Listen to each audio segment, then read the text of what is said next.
अधिकतर लोग अपने टैक्स की कैलकुलेशन आईटीआर फाइल करते वक्त ही करते हैं। उन्हें पता चलता है कि उनकी टैक्स लायबिलिटी उससे कहीं अधिक है जितनी उन्होंने सोची थी।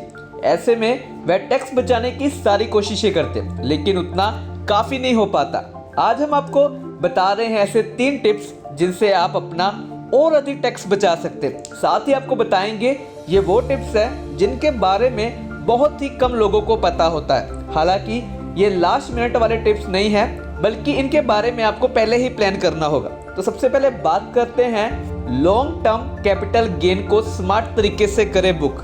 जी हाँ, अधिकतर लोग म्यूचुअल फंड या शेयर बाजार से प्रॉफिट बुक करते समय एक ही साथ पूरा प्रॉफिट बुक कर लेते हैं, जैसे कि 4-5 साल बाद एक ही बार तगड़ा मुनाफा काट लेते हैं। ऐसे में उनके ऊपर टैक्स का बोझ अधिक पड़ जाता है। यहाँ बता दें कि 1 लाख रुपए तक के लॉन्ग टर्म कैपिटल गेन पर एक वित्त वर्ष में टैक्स नहीं लगता। ऐसे में 4-5 साल में एक बार प्रॉफिट बुक करने की बजाय हर साल थोड़ा थोड़ा बुक करना चाहिए ताकि मुनाफा टैक्स फ्री रहे।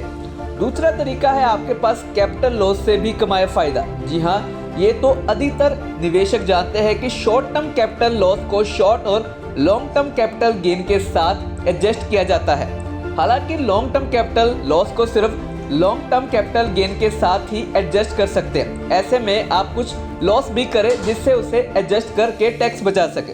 ये सुनने में अजीब जरूर लग रहा है, लेकिन फायदे वाला तरीका है। हालांकि आपको ये कैलकुलेट करना होगा कि कितना लॉस होने से आपको टैक्स भी बच जाएगा, आपको अधिक नुकसान ना झेलना पड़े। लॉस बुकिंग के जरिए आप अपने पोर्टफोलियो को कमजोर स्टॉक्स को बाहर कर सकते हैं या फिर नुकसान झेल रही अपनी कंपनी का स्टॉक बेच सकते हैं और बाद में जब कीमत गिरे तो शेयर फिर से खरीद सकते हैं। तीसरा तरीका है 54EC बॉन्ड से बचाए टैक्स।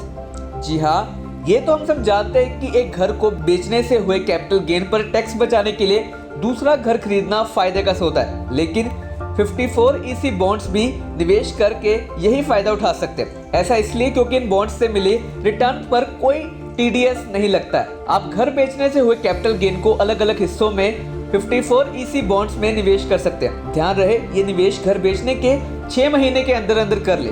ये PSU यूनिट के बॉन्ड होते हैं जो सुरक्षित निवेश हैं। हालांकि इन बॉन्ड से जुड़े कुछ प्रतिबंध भी है। पहला तो यही है कि इसे 5 साल तक ट्रांसफर नहीं किया जा सकता, यानी कि पैसे 5 साल के लिए लॉक हो जाएंगे। दूसरा ये है कि इसके अधिकतम 50 लाख रुपए तक ही निवेश हो सकता है और अधिकतम 50 लाख तक पर ही टैक्स पर छूट मिल सकती है।